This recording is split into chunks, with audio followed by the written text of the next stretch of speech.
Orange farming India के कई किसानों के लिए एक बहुत प्रॉफिटेबल बिजनेस है। यह मीठा और टैंगी फल सभी को पसंद आता है। ऑरेंजेस विटामिन सी से भरपूर होते हैं और हेल्थ के लिए बहुत अच्छे होते हैं। इसी वजह से ये पूरे साल मार्केट्स में पॉपुलर रहते हैं। एक ऑरेंज फार्म शुरू करने के लिए अच्छी प्लानिंग और हार्ड वर्क की जरूरत होती है, लेकिन सही नॉलेज के साथ आप अच्छी इनकम कमा सकते हैं। यह गाइड आपको वह सारी इंफॉर्मेशन देगी जिसकी आपको जरूरत है। हम मिट्टी तैयार करने से लेकर आपके ऑरेंजेस बेचने तक सब कुछ कवर करेंगे। इन स्टेप्स को ध्यान से फॉलो करने से आपको सफल होने में मदद मिलेगी। यह एक ऐसी जर्नी है जो एक छोटे सैपलिंग से शुरू होती है और एक फ्लरिशिंग ऑर्चर्ड का रूप ले सकती है। ऑरेंजेस की डिमांड हमेशा हाई रहती है। उनका इस्तेमाल जूस, जैम्स और कई दूसरे प्रोडक्ट्स बनाने में होता है। इसका मतलब है कि आपकी फसल के लिए हमेशा मार्केट है। ऑरेंजेस उगाना व्हीट या राइस जैसी ट्रेडिशनल क्रॉप्स उगाने से ज्यादा प्रॉफिटेबल हो सकता है। यह एक लॉन्ग टर्म इन्वेस्टमेंट है जो कई सालों तक अच्छा पे करती है। एक ऑरेंज ट्री 20 से 30 साल से ज्यादा फल दे सकता है अगर आप उसका अच्छे से ध्यान रखें। यह आपके फैमिली के लिए इनकम का एक स्टेबल सोर्स प्रोवाइड करता है। इनिशियल सेटअप में बहुत काम लग सकता है, लेकिन लॉन्ग टर्म बेनिफिट्स शुरुआती एफर्ट्स के लायक हैं। शुरू करने के लिए आपको ऑरेंज कल्टीवेशन की बेसिक्स को समझना होगा। कॉमन स्वीट ऑरेंज का साइंटिफिक नेम सिट्रस सिनेंसिस है। इंडिया में ऑरेंजेस की कई वैरायटीज उगाई जाती हैं, जैसे नागपुर सांट्रा, कूर्ग सांट्रा और किनो। हर वैरायटी की अपनी स्पेशल क्वालिटीज होती हैं।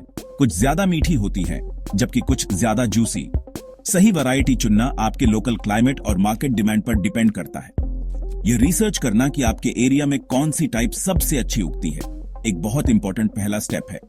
यह डिसीजन आपके फार्म की प्रोडक्टिविटी और प्रॉफिटेबिलिटी को आने वाले दशकों तक अफेक्ट करेगा। इसलिए लोकल एक्सपर्ट से कंसल्ट करने के बाद समझदारी से चुनें। एक भी पेड़ लगाने से पहले आपको एक सॉलिड प्लान की जरूरत है। इस प्लान में आपका बजट, आपके फार्म का साइज और आप अपने सैपलिंग्स कहां से लेंगे शामिल होना चाहिए। आपको वाटर सोर्सेज और लेबर के बारे में भी सोचना होगा। अच्छी प्लानिंग आपको कॉमन मिस्टेक्स से बचने में मदद करती है। यह पूरे प्रोसेस को स्मूदर और ज्यादा एफिशिएंट बनाती है।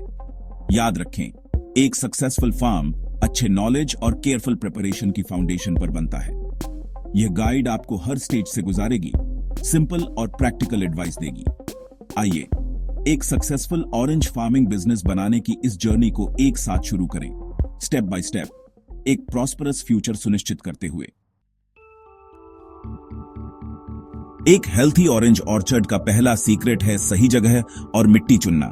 ऑरेंजेस सब ट्रॉपिकल क्लाइमेट्स में सबसे अच्छे उगते हैं। उन्हें अच्छी धूप की जरूरत होती है, लेकिन एक डिस्टिंक्ट विंटर सीजन भी चाहिए। आइडियल टेम्परेचर रेंज 13 से 37 डिग्री सेल्सियस के बीच होता है। फ्रॉस्ट युवा ऑरेंज प्लांट्स के लिए बहुत हार्मफुल होता है। मिट्टी के लिए एक अच्छी तरह से ड्रेन्ड लोमी सॉइल परफेक्ट होती है। मिट्टी का पीएच 6.0 और 7.5 के बीच होना चाहिए।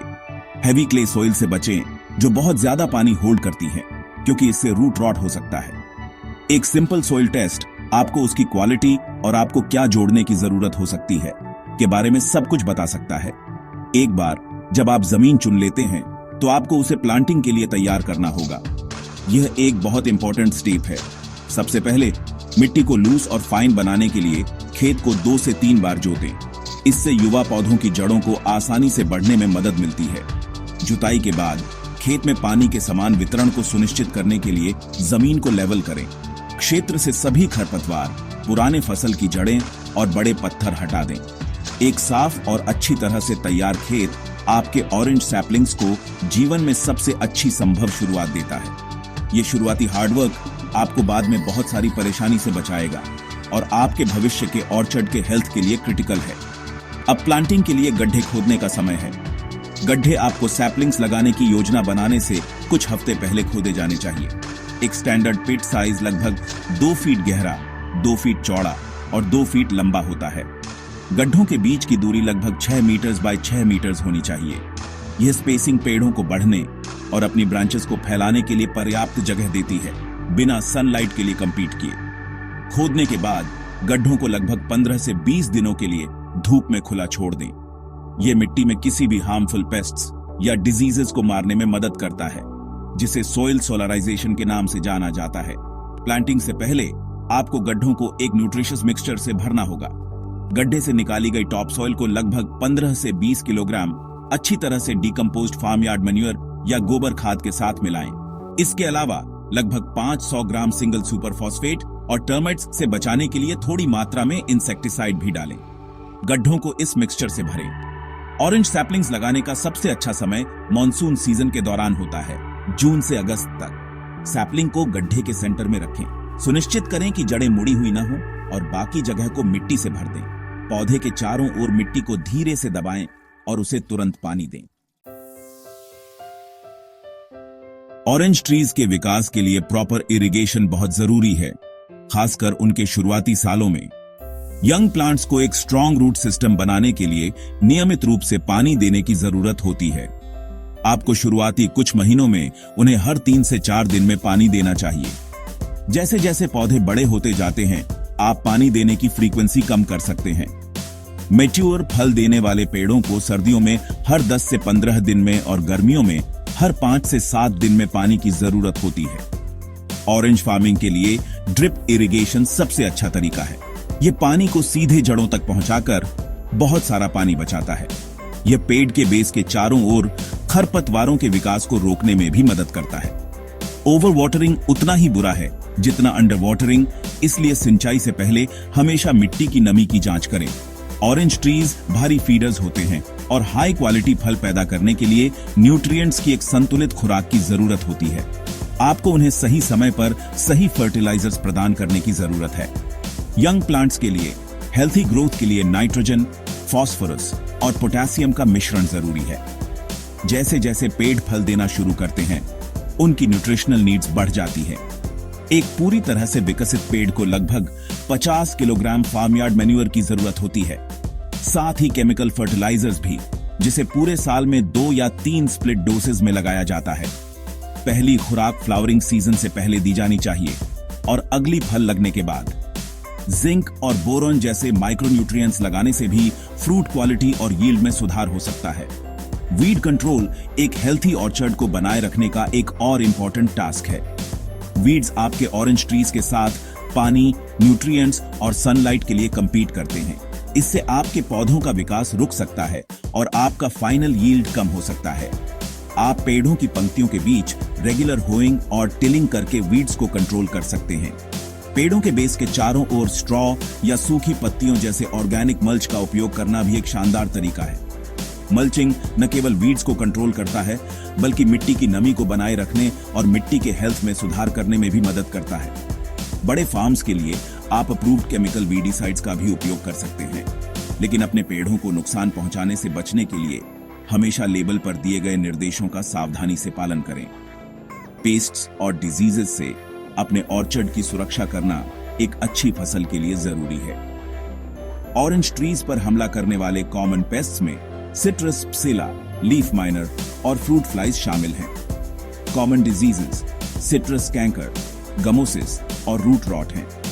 आपके पौधों का नियमित निरीक्षण आपको किसी भी समस्या को जल्दी पहचानने में मदद कर सकता है। पेस्ट्स को कंट्रोल करने के लिए आप एप्रोप्रिएट इंसेक्टिसाइड्स का छिड़काव कर सकते हैं। डिजीजेस के लिए फंजिसाइड्स प्रभावी होते हैं। प्रिवेंटिव मेजर्स का उपयोग करना हमेशा बेहतर होता है। ऑर्चर्ड को साफ रखना, इन्फेक्टेड ब्रांचेस को काटना और अच्छी एयर सर्कुलेशन सुनिश्चित करना पेस्ट्स और डिजीजेस के जोखिम को काफी कम कर सकता है। पेस्ट कंट्रोल के लिए नीम ऑयल स्प्रे एक अच्छा ऑर्गेनिक ऑप्शन है। सालों की देखभाल के बाद सबसे रिवॉर्डिंग समय आता है हार्वेस्ट। ऑरेंज ट्रीज आमतौर पर लगाने के तीसरे या चौथे साल से फल देना शुरू कर देते हैं। फल तोड़ने के लिए तैयार होते हैं जब उनका कैरेक्टरिस्टिक ब्राइट ऑरेंज कलर और थोड़ी मीठी खुशबू विकसित हो जाती है। हार्वेस्ट की जल्दी न करें, बहुत जल्दी तोड़े गए फल खट्टे होंगे और आगे नहीं पकेंगे। इंडिया में मुख्य हार्वेस्टिंग सीजन आमतौर पर दिसंबर से फरवरी तक चलता है। हार्वेस्ट करने के लिए फल को डंठल से काटने के लिए एक तेज क्लिपर्स या शीयर्स का उपयोग करें। ऑरेंजेस को हाथ से खींचने से बचें, क्योंकि इससे फल और पेड़ की शाखा को नुकसान हो सकता है, जिससे वे बीमारी के प्रति संवेदनशील हो जाते हैं। एक बार हार्वेस्ट करने के बाद अपनी क्वालिटी बनाए रखने और अपनी शेल्फ लाइफ बढ़ाने के लिए ऑरेंजेस को सावधानी से संभाला जाना चाहिए। तोड़ने के बाद फलों को किसी भी धूल या गंदगी को हटाने के लिए एक नरम कपड़े से धीरे से साफ किया जाना चाहिए। फिर उन्हें उनके साइज, कलर और क्वालिटी के आधार पर छांटा और ग्रेडेड किया जाना चाहिए। किसी भी क्षतिग्रस्त या डिजीज्ड फलों को हटाना बहुत जरूरी है, क्योंकि वे स्टोरेज के दौरान पूरे बैच को खराब कर सकते हैं। ग्रेडिंग से आपको मार्केट में बेहतर कीमत मिलती है, क्योंकि खरीदार यूनिफॉर्म हाई क्वालिटी प्रोड्यूस के लिए ज्यादा भुगतान करने को तैयार होते हैं।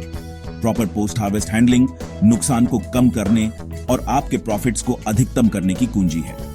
यदि आप ऑरेंजेस को तुरंत बेचने की योजना नहीं बनाते हैं, तो प्रॉपर स्टोरेज जरूरी है। ऑरेंजेस को एक कूल, अच्छी तरह से हवादार कमरे में थोड़े समय के लिए स्टोर किया जा सकता है। लंबे समय तक स्टोरेज के लिए एक कोल्ड स्टोरेज फैसिलिटी की जरूरत होती है, जहां तापमान लगभग 5 से 7 डिग्री सेल्सियस पर बनाए रखा जाता है। यह फलों को कई हफ्तों तक ताजा रख सकता है। पैकिंग भी ट्रांसपोर्ट और सेल के लिए जरूरी है। मजबूत, हवादार बॉक्सेस या क्रेट्स का उपयोग करें, जिन्हें अक्सर कोरुगेटेड फाइबर बोर्ड बॉक्सेस कहा जाता है। बॉक्सेस को पेपर से लाइनिंग करने से फलों को कुशन करने और ट्रांसपोर्टेशन के दौरान ब्रूजिंग को रोकने में मदद मिल सकती है, जिससे वे उपभोक्ता के लिए एक्सीलेंट कंडीशन में पहुंचते हैं। फाइनली, अब आपकी उपज बेचने और प्रॉफिट कमाने का समय है। आप अपने ऑरेंजेस को लोकल होलसेल मार्केट या मंडी में या सीधे फ्रूट जूस कंपनीज और रिटेलर्स को बेच सकते हैं। खरीदारों के साथ एक अच्छा रिश्ता बनाने से हर साल आपकी फसल के लिए एक स्टेडी मार्केट सुनिश्चित हो सकता है। ऑरेंज फार्मिंग बहुत प्रॉफिटेबल हो सकती है, जबकि इनिशियल इन्वेस्टमेंट महत्वपूर्ण है। एक अच्छी तरह से प्रबंधित ऑर्चर्ड एक बार जब पेड़ पूरी तरह से उत्पादन में होते हैं, तो प्रति एकड़ कई लाख का शुद्ध लाभ दे सकता है। किसानों को जिन मुख्य चुनौतियों का सामना करना पड़ता है, वे मार्केट में प्राइस फ्लक्चुएशंस और अनएक्सपेक्टेड वेदर इवेंट्स के कारण होने वाले नुकसान हैं। हालांकि अच्छी प्लानिंग और मॉडर्न फार्मिंग प्रैक्टिसेस के साथ ऑरेंज कल्टीवेशन भारतीय किसानों के लिए एक अत्यधिक रिवॉर्डिंग एग्रीकल्चरल वेंचर बनी हुई है।